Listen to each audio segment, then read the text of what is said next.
Bonjour à toutes et à tous et bienvenue donc pour la suite de cette journée de conférence en ligne d'EliFX et FXM. Je suis Yoann Izard, très heureux de vous retrouver en ma compagnie Harry Volandler, gérant de fonds chez Hamilton. Harry Volandler donc qui nous fera part de ses stratégies sur les mid et small cap, mais avant tout prenez connaissance de l'avertissement lié au risque et au trading.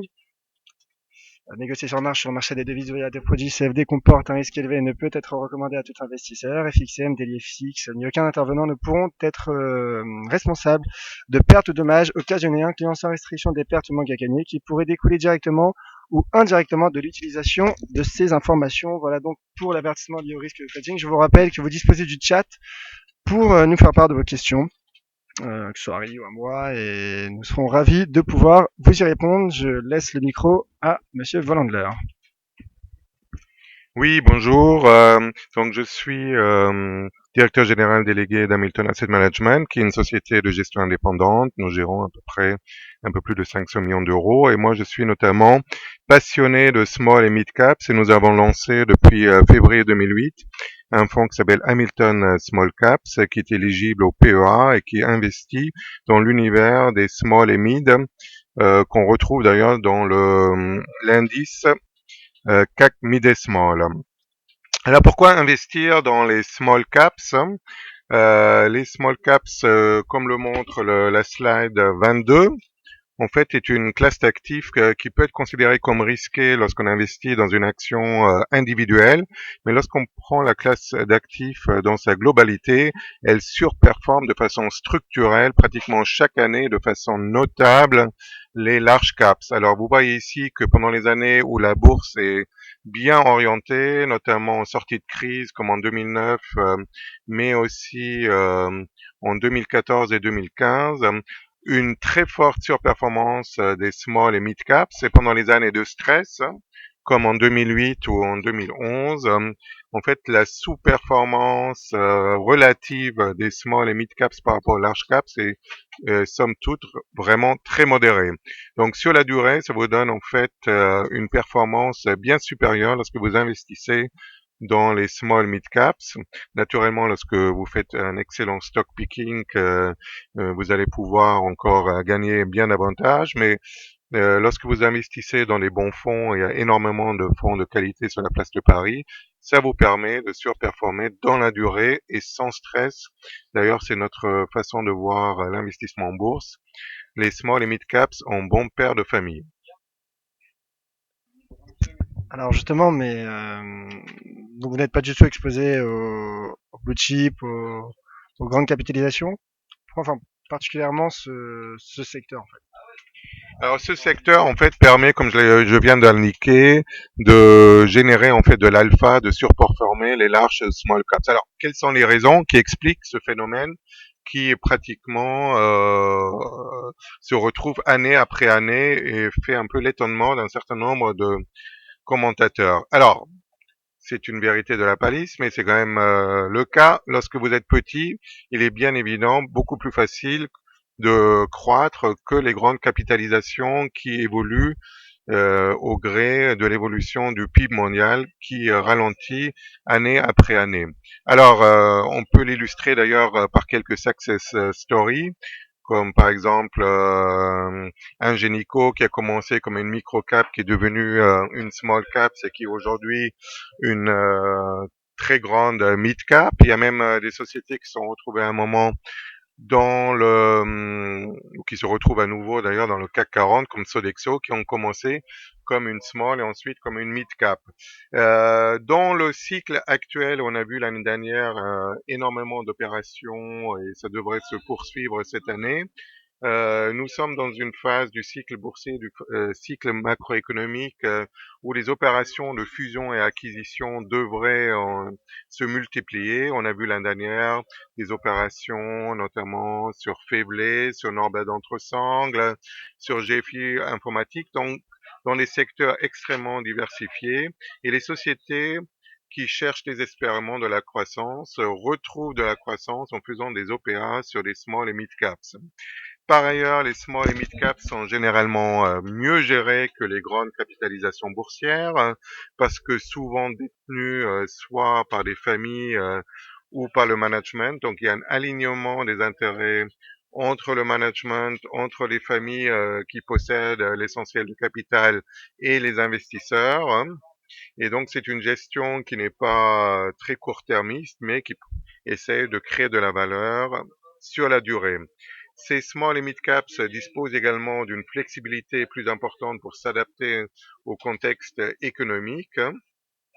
Et vous trouvez dans cet univers en fait des niches bien particulières qui surfent sur des tendances positives à long terme, sur des méga tendances, comme par exemple le vieillissement de la population avec les maisons de retraite, la nourriture saine avec des sociétés comme Naturex qui sont des producteurs d'ingrédients naturels. Énormément en fait de sociétés de services numériques qui surfent sur la tendance actuelle de la transformation numérique, également les éditeurs de logiciels, les sociétés de travail temporaire, donc vraiment des niches très spécifiques qui sont totalement absents dans les large caps où vous trouvez de plus en plus des secteurs déclinants comme les utilities, comme les sociétés, les grands laboratoires pharmaceutiques qui doivent faire face en fait à la concurrence des génériques, aux défis et aux déficits structurels des caisses de sécurité sociale, donc avec une pression sur les marges et sur les prix des médicaments. Par ailleurs, dans les large caps, vous trouvez aussi très surreprésentés les secteurs de la banque, hein, avec des défis extrêmement importants d'ores et déjà et pour les années à venir, à la fois avec l'émergence des fintech qui mettent une pression sur les marges des banques, d'autre part une réglementation de plus en plus tatillonne de la part des banques centrales. Et voilà, donc les small et mid caps vous permettent en fait d'investir sur des secteurs beaucoup plus dynamiques et ceci explique en fait la surperformance structurelle de ces valeurs qui en plus depuis la crise de 2009 font l'objet d'une couverture de la part des analystes financiers beaucoup plus faible que précédemment et donc un travail d'analyse personnelle, notamment par les meilleurs gérants des fonds, permet de détecter des petites pépites délaissées par les analystes parce que disposant d'une capitalisation boursière trop faible. Donc ça nous a permis par exemple de détecter des pépites comme Montupé lorsqu'elle valait 6 euros et qui a fait l'objet l'année dernière d'une OPA à 65 euros, hein. Donc aussi d'autres pépites comme Ores Technologies qui ont eu un parcours boursier tout à fait époustouflant. Alors, est-ce aussi une façon de se protéger de la volatilité, du risque de la volatilité de les marchés? Et quelle est justement la volatilité sur les small et mid cap? Je dirais après une intervention de banque centrale, comme par exemple la BCE il y a quelques semaines ou encore la Réserve fédérale, est-ce la même, la volatilité, est-ce la même lorsqu'il y a, finalement qui touche les grandes capitalisations? Oui, il n'y a pas beaucoup d'écart en fait entre la volatilité des small mid caps et des large caps. Je dirais même elle est légèrement inférieure lorsque vous investissez dans un panel de valeurs parce que les valeurs les plus volatiles de la place de Paris sont actuellement notamment les valeurs bancaires et d'assurance ainsi que les valeurs de matières premières qui sont sous-représentées ou quasiment absents en fait dans cet univers. Donc, il est faux. Naturellement, si vous investissez en tant qu'investisseur individuel sur une valeur particulière, et notamment par exemple sur les valeurs de biotechnologie, là, la volatilité risque d'être extrêmement élevée. Mais si vous investissez soit à travers un fonds, soit à travers un portefeuille d'une dizaine ou d'une vingtaine de valeurs, vous éliminez en fait la volatilité excessive de ces valeurs.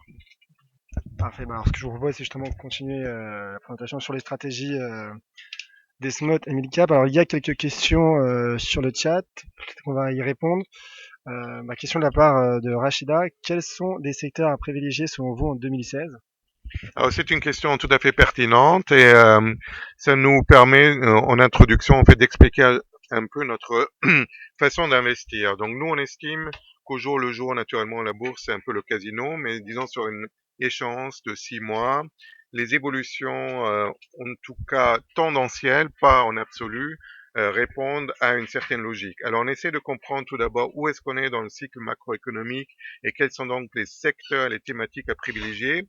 Nous, on voit cette année, en tout cas pour l'instant, deux grands thèmes que nous privilégions. Dans un monde en fait de faible croissance et de faible rendement, sont deux facteurs, enfin deux thèmes que nous privilégions.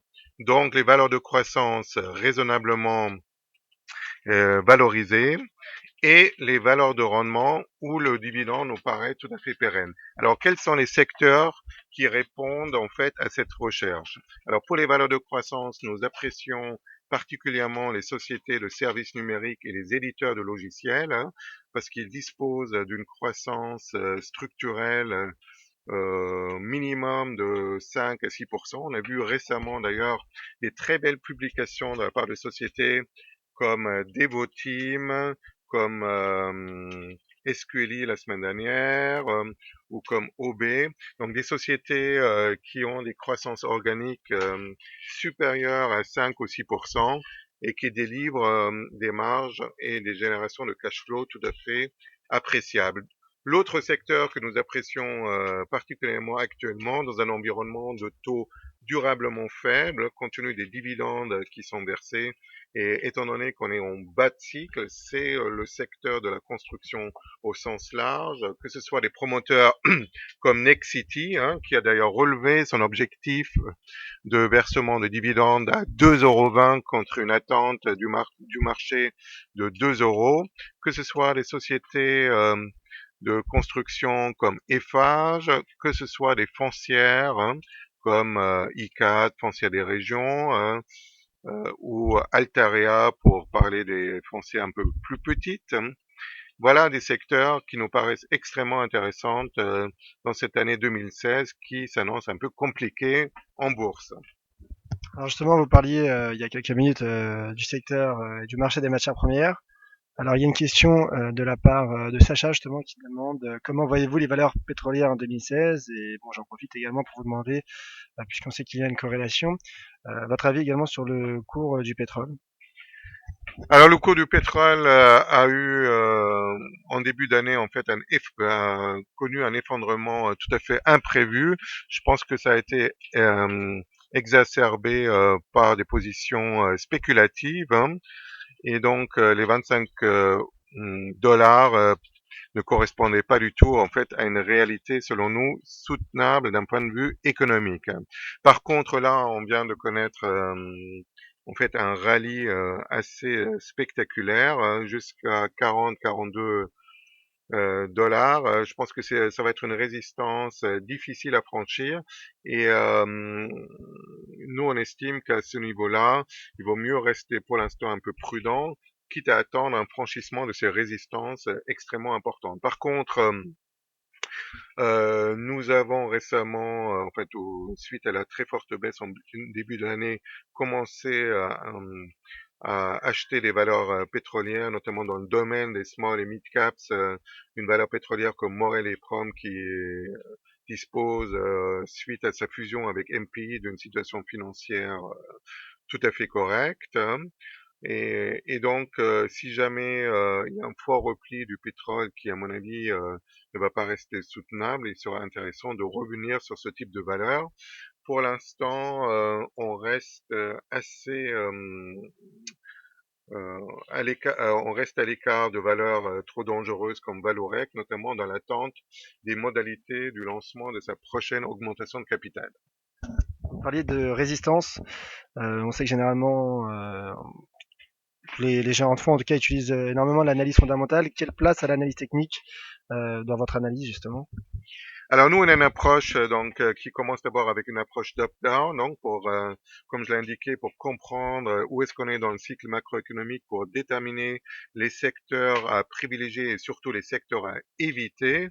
Ensuite, dans le domaine des small mid caps, nous rencontrons systématiquement les sociétés qui nous paraissent intéressantes après un screening donc sectoriel et un screening quantitatif. Donc, pourquoi est-ce qu'on rencontre les sociétés dans lesquelles nous souhaitons investir? C'est pour comprendre en fait la stratégie d'entreprise et surtout d'identifier quels vont être les catalyseurs, que ce soit des projets de croissance externe, que ce soit le lancement de nouveaux produits, que ce soit le lancement d'un plan d'amélioration de la rentabilité, pour comprendre est-ce que il y aura des catalyseurs qui feront que le cours de bourse va s'apprécier ou non.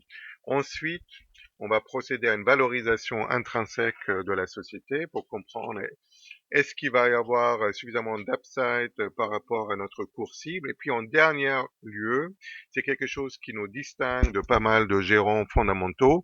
On utilise également l'analyse technique parce que, ayant connu à la fois des bulles, mais surtout des éclatements de bulles, vous ne pouvez pas savoir jusqu'où une action peut monter, mais hélas, vous ne pouvez pas savoir non plus jusqu'où une action peut descendre. Donc c'est la raison pour laquelle nous privilégions des investissements dans les sociétés dont la configuration technique moyen terme est positive. Ça signifie qu'il faut absolument que la moyenne mobile 200 jours ait une pente positive et de préférence que le cours de bourse soit supérieur à cette moyenne mobile 200 jours. Donc, vous utilisez en termes d'indicateurs techniques simplement la moyenne mobile de 100 jours, pas un peu d'analyse graphique ou d'autres indicateurs? Alors, la moyenne mobile, en fait, moyen terme nous permet de déceler, en fait, quelle est la tendance moyen terme de l'action pour savoir est-ce qu'on va rentrer sur cette valeur ou non. Parce que lorsqu'elle est en tendance baissière, en phase 4, pour parler en termes de Steve Weinstein, c'est un couteau qui tombe et on essaie de rester surtout à l'écart. Par contre, tactiquement, on va naturellement utiliser des indicateurs plus court-termistes, que ce soit les moyennes mobiles 20 jours ou 50 jours, ou des indicateurs plus court-termistes encore comme le MACD ou le RSI, pour savoir quand est-ce qu'on va renforcer ou alléger les positions de façon plus tactique. Quand vous dites analyse de tendance moyen terme, ça signifie quel horizon de temps environ, enfin, pour nos auditeurs, pour que ce soit clair? Alors, 6 mois ou 1 an, voilà. D'accord, parfait. Alors il y a d'autres questions qui viennent de tomber, notamment une question de la part de visiteurs. Est-ce que vous shortez les actions? Est-ce que vous pouvez shorter lorsqu'on gère un fonds? On sait qu'il y a certaines régulations qui empêchent parfois de vendre à Alors découvert. nous, on n'a pas la possibilité de shorter des actions parce qu'on est un fonds donc éligible au PEA. Par contre, on a la possibilité de couvrir, lorsqu'on est extrêmement négatif sur les marchés, une partie du portefeuille via des futurs CAC 40. Et donc j'imagine, enfin, également peut-être, enfin vous me direz ce que vous en pensez. Il y a également la stratégie de prendre, enfin, d'investir sur des trackers à effet de levier inverse, quoi, c'est-à-dire sur des trackers bears, ce qu'on appelle. C'est une possibilité également pour Hamilton. C'est une possibilité dans les mandats de gestion privée que nous gérons, mais dans les fonds, on privilégie en fait les futurs compte tenu des faibles coûts de transaction et de la plus forte réactivité de ce type d'instrument. Alors, est-ce que juste vous pouvez revenir un peu sur le système de la gestion, de la gérance de fonds? Car il y a également une question de la part d'un visiteur sur le chat qui demande si justement on peut investir directement via un PEA. Donc, quelle est la différence, enfin, en tout cas, si vous pouvez revenir sur la différence entre justement gérer un fonds et investir sur un PEA, qui sont deux choses différentes, s'il vous plaît, pour...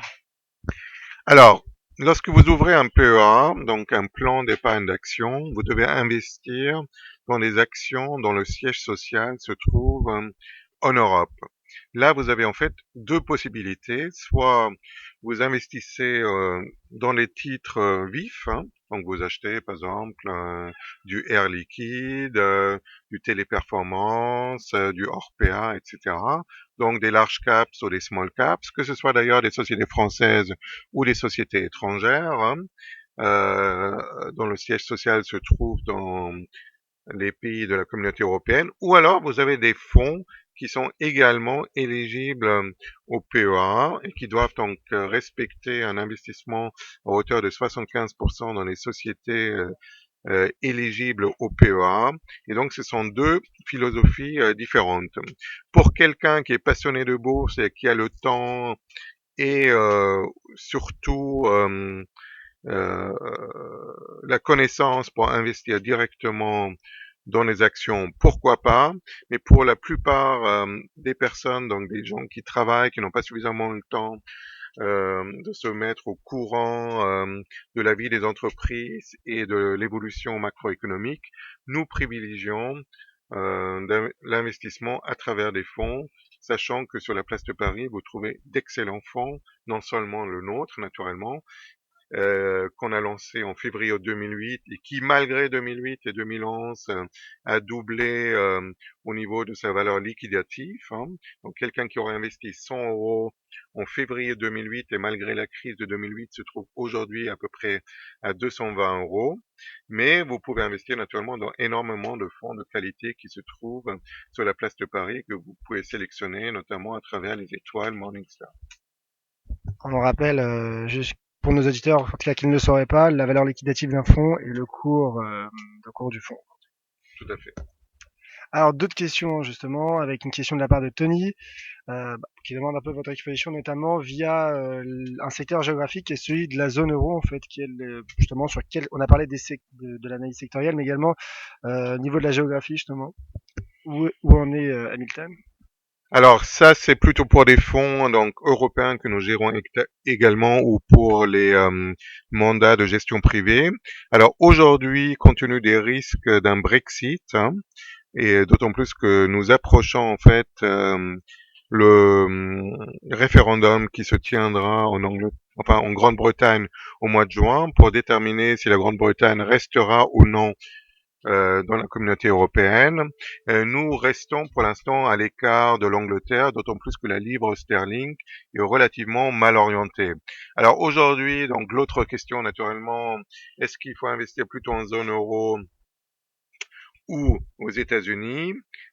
Pour quelqu'un qui a la capacité d'investir aux États-Unis, il faut savoir que les actions américaines surperforment de façon structurelle sur la durée l'Europe, hein. Donc, pour quelqu'un qui a suffisamment de connaissances sur les valeurs américaines, il nous paraît indispensable d'avoir au moins une petite partie de son portefeuille exposée à cette zone géographique. Voilà.